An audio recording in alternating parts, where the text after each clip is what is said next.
Şimdi buranın yazı kışı tabii farklı oluyor ama en güzel zamanı buranın kıştır. Hem manzarası güzel oluyor hem havası güzel oluyor. Devamlı yaz kış biz buradayız. Geziyoruz, dolaşıyoruz. Misafirleriniz geldiğinde Tabii misafirlerimiz olsun, arkadaşlarımız olsun her ülkeden mesela her memleketten geliyorlar. Rica ediyorlar yaz kış gelip burada gezdiriyoruz. abi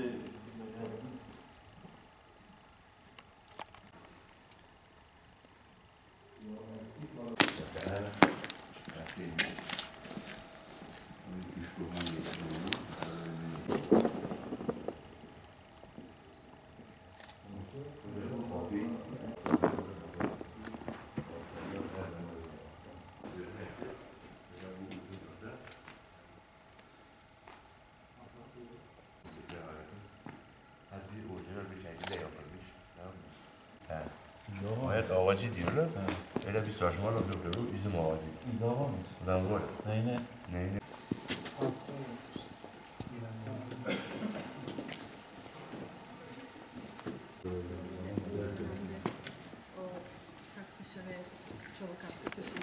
İshak Paşa Sarayı'nı yazın da çok ziyaret ediyoruz.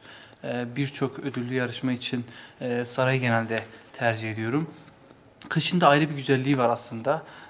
Bugün de Doğu Beyazıt'ın üzerinde sis vardı. Biz de bari sisli bir fotoğrafını yakalar mıyız diye düşündük. Arkadaşlarla birlikte geldik. Nasip de oldu aslında. Çok güzel fotoğraflar elde ettik. Yani İshak Paşa Sarayı hem kışın hem de yazın gezilmeye değer tarihi bir miras bizim için.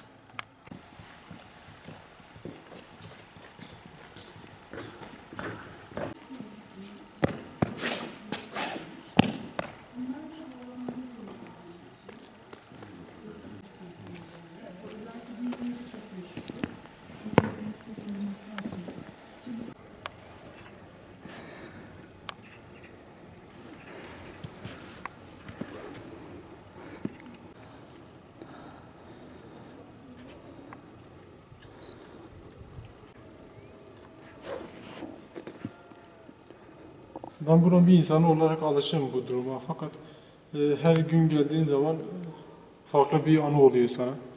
Buradan misafirlerimi getirdim. Onlar için de farklı bir duygu oldu. Türkiye'de sayılı yerlerden bir yerdir. Değerini bilmek gerekiyor. Gerçekten devlet değer veriyor. Eskiden böyle değildi. Harabe bir yerdi ama şu anda muazzam bir yer. Şu anda bakımda olduğu belli oluyor. Güzel yer, sahip çıkalım. Kolay kolay gelmiyor böyle şeyler. Bir de kar yağdığında sanki ayrı bir güzelliğini. Kışa başka bir şey oluyor. Bu sefer beyaz bir örtü geliyor üstüne. Farklı bir manzara. Yazın yemyeşil, kışın bembeyaz oluyor. Atmosferi de çok güzel. Manzarası 10 numara. Çok güzel güneş alıyor.